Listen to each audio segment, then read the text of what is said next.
नमस्कार साथियों, आपका एग्री थिंकर्स के ऑनलाइन लर्निंग प्लेटफॉर्म पर एक बार फिर से स्वागत है। दोस्तों, इस वीडियो में जो आपका कृषि सस्य विज्ञान भाग 2 जो आपका एग्रोनॉमी कक्षा 12 में होता है, उसका पेपर सोल्यूशन इस वीडियो में हम करेंगे। ठीक है, पेपर जो है पूरे अच्छे तरीके से सॉल्व करेंगे इस वीडियो में और देखेंगे क्वेश्चन किस तरह के आए हैं। चलिए पेपर को हम सॉल्व करते हैं। ये पूरा का पूरा आपका पेपर था इस तरीके से, जिसमें सारे इंस्ट्रक्शंस आपको जो है लिखे हुए थे। ठीक है, चलिए हम सीधे बढ़ते हैं क्वेश्चंस की तरफ। यहाँ पर देखिए, पहला क्वेश्चन है मशरूम को और क्या कहते हैं। ठीक है, मशरूम का यहाँ पर दूसरा नाम पूछ रहा है, लिख रहा है what is the other name of mushroom. ठीक है, मशरूम आप लोगों ने देखा होगा मार्केट में छोटी छोटी थैलियों में करके बिकता है, प्लास्टिक वाली। ठीक है, सफेद कलर का होता है, आप लोगों ने खाया भी होगा। ठीक है, तो ये तो देखिए मशरूम से है तो आपके सिलेबस में, लेकिन क्वेश्चन पूछे नहीं जाते। इस बार बस पूछ लिया गया है, बाकी कई वर्षों से इससे क्वेश्चन नहीं पूछे जाते थे। तो इसमें आपका अगेरिकस हो जाएगा। ठीक है, राइट ऑप्शन तीसरा हो जाएगा। मशरूम जो है खाने वाला, उसको अगेरिकस कहा जाता है। मशरूम भी एक प्रकार का कवक है, कवक यानी फंगस। ठीक है, फादर ऑफ माइको, देखो कवक के अध्ययन को क्या कहते हैं, माइकोलॉजी। फादर ऑफ माइकोलॉजी वो होते हैं पीए माइकेली। ठीक है, फंगस कई प्रकार के होते हैं, कुछ हानिकारक खतरनाक भी होते हैं, लेकिन एक यहाँ पर खाने वाला होता है जिसको अगेरिकस कहते हैं। इसके अलावा आप लोगों ने ब्रेड देखा होगा, उस पर फफूंद लग जाती है, वो भी एक प्रकार का कवक ही है। चलिए आगे देखते हैं। फिर कह रहा है लीची का मूल स्थान कहाँ है, मूल निवास। ठीक है, यहाँ पर नेटिव प्लेस पूछ रहा है लीची का, तो लीची का नेटिव प्लेस कौन सा हो जाएगा। देखिए, भारत को बैगन वगैरह का होता है, बांग्लादेश और नेपाल तो आपके पूरे सिलेबस में किसी का उत्पत्ति स्थान नहीं है। यहाँ पे चीन हो जाएगा। ठीक है, सही ऑप्शन चीन हो जाएगा, लीची यहाँ का यानी इसकी उत्पत्ति स्थान है। फिर क्वेश्चन नंबर तीसरा है, सिंचाई की किस विधि में सबसे कम पानी लगता है। Which method of irrigation uses the least water. तो ये भी मैंने आपको बार बार बताया था। इसमें आपका हो जाएगा ड्रिप सिंचाई। ठीक है, इसको टपकेदार सिंचाई बोलते हैं। देखिए इसमें क्या करते हैं, जो पानी होता है उसको बूंदों के रूप में पौधे पर हम टपका कर देते हैं, तो इससे कम सिंचाई पानी लगता है और इसकी इफिशियंसी सबसे ज्यादा होती है 90%। ठीक है, फिर देखिए 90% का मतलब है, मान लीजिए अगर आप 100 लीटर पानी दे रहे हैं तो 90 लीटर पौधे को आसानी से मिल जाएगा। फिर पूछ रहा है अगला क्वेश्चन, काशी बहार किस फसल की प्रजाति है। तो काशी बहार यहाँ पर लौकी जो आपका होता है, बॉटल गार्ड जिसको बोलते हैं, लेजेनेरिया सिसरेटिया, उसकी एक वैरायटी हो जाएगी।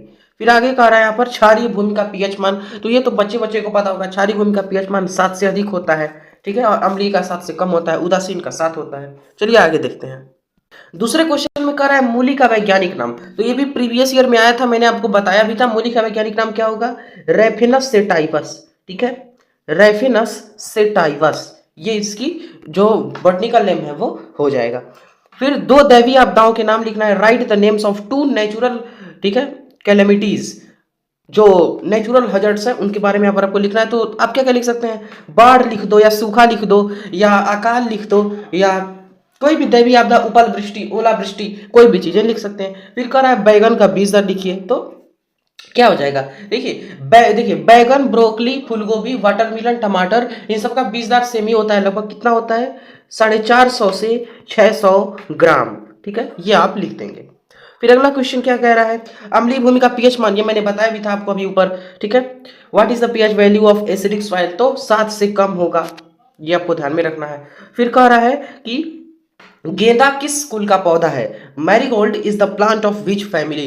तो गेंदा का कुल आपको पता होना चाहिए कौन सा होता है, एस्टरेसी, एस्ट, ठीक है, रेसी, ये गेंदे का कुल होता है, या इसका दूसरा नाम भी बोलता है कंपोजिटी, कंपोजिटी या एस्टरेसी, ये दोनों इसकी फैमिली यानी ये नाम इसका होता है। ठीक है, और कंपोजिटी जो है यहाँ पर आपका गुलदाउदी यानी क्राइसेंथेमम का भाई है। तो यहाँ पर आपको ये बात क्लियर हुई होगी। आगे देखते हैं। फिर इस क्वेश्चन में कह रहा है कि सिंचाई एवं जल निकास में एक अंतर लिखिए, right one difference between irrigation and drainage. तो इसमें तो कोई है ही नहीं, कम से कम आसानी से आप 10 अंतर लिख सकते हैं, लेकिन एक ही लिखना है तो एक ही लिखेंगे। हम परिभाषा का ही अंतर लिख देंगे।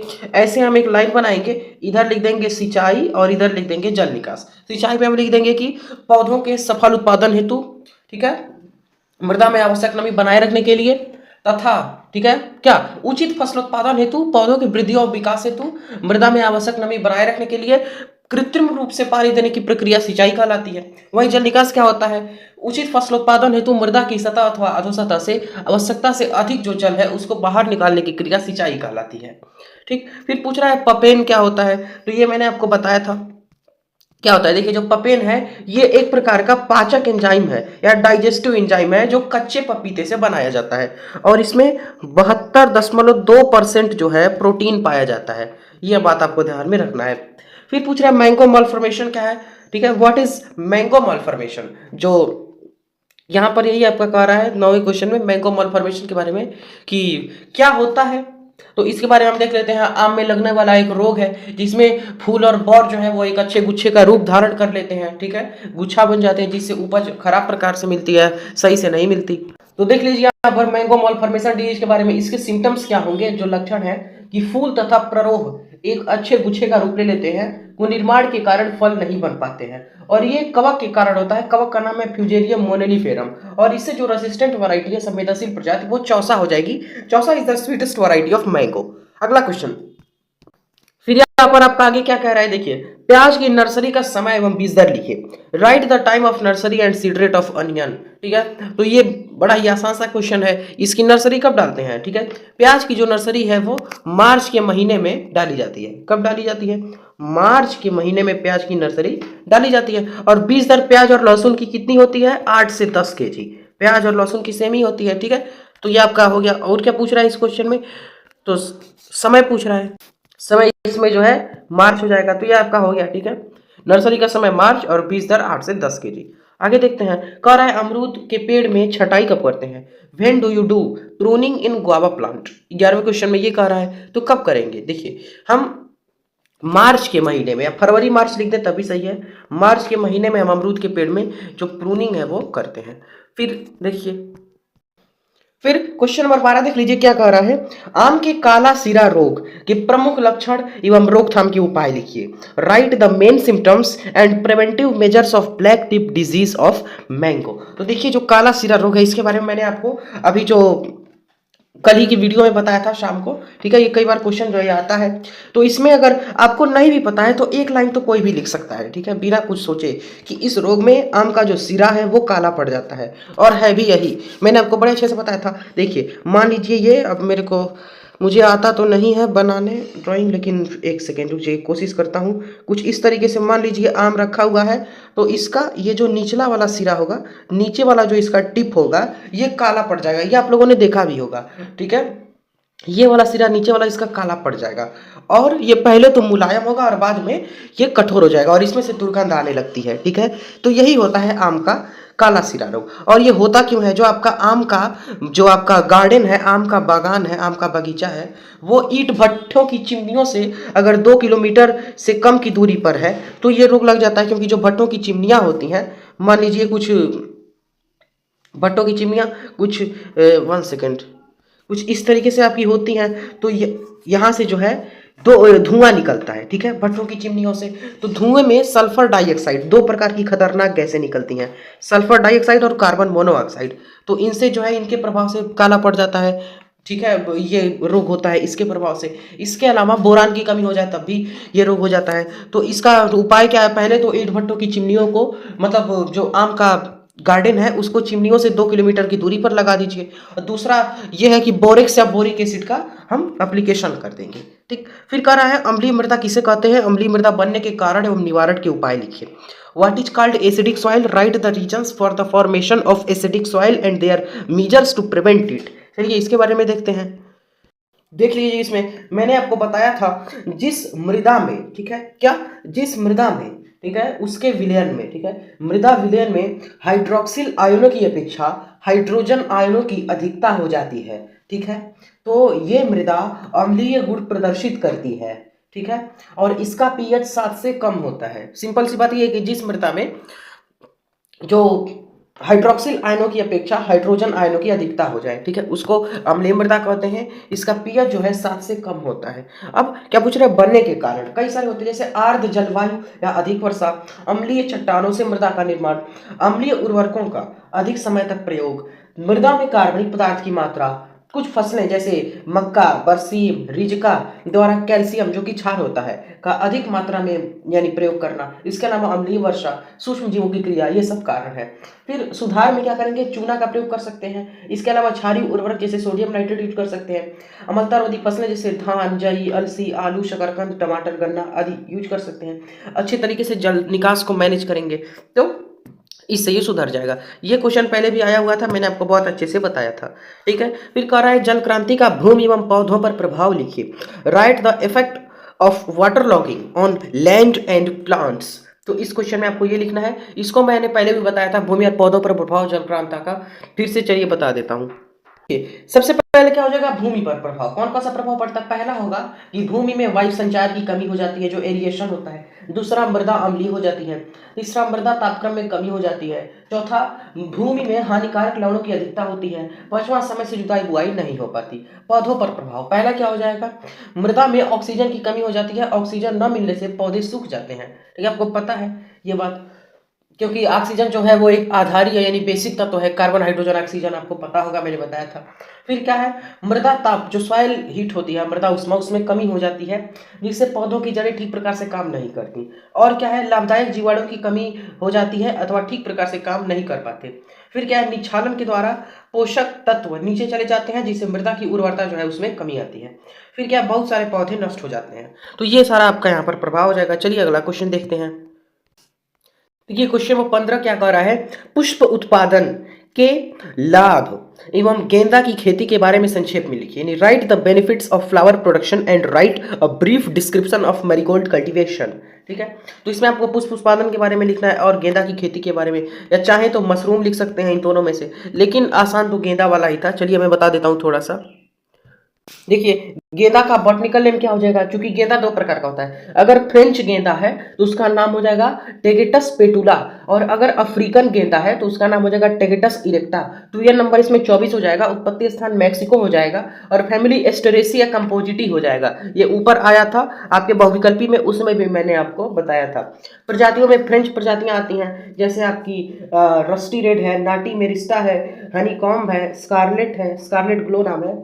अफ्रीकन में भी आती हैं, जैसे आपका मतलब ये अपेक्षाकृत लंबाई में ज़्यादा होती है, 75 से 90 सेंटीमीटर। इसमें सनजाइंट है, पूसा नारंगी है, क्यूपिड है, मेम थमक है, क्रेकर जक है, ऐसी प्रजातियां आती हैं। संकर प्रजाति में रेड ग्लू गोल्ड, ठीक है, इसके अलावा गेलेडीज है, येलो नगेट है, फिर आपका गोल्डन जुबली है, ये सारी प्रजातियां जाएंगी। सीड रेट इसमें क्या पड़ता है, संकर में अगर कर रहे हैं तो 450 से 500 ग्राम पड़ेगा।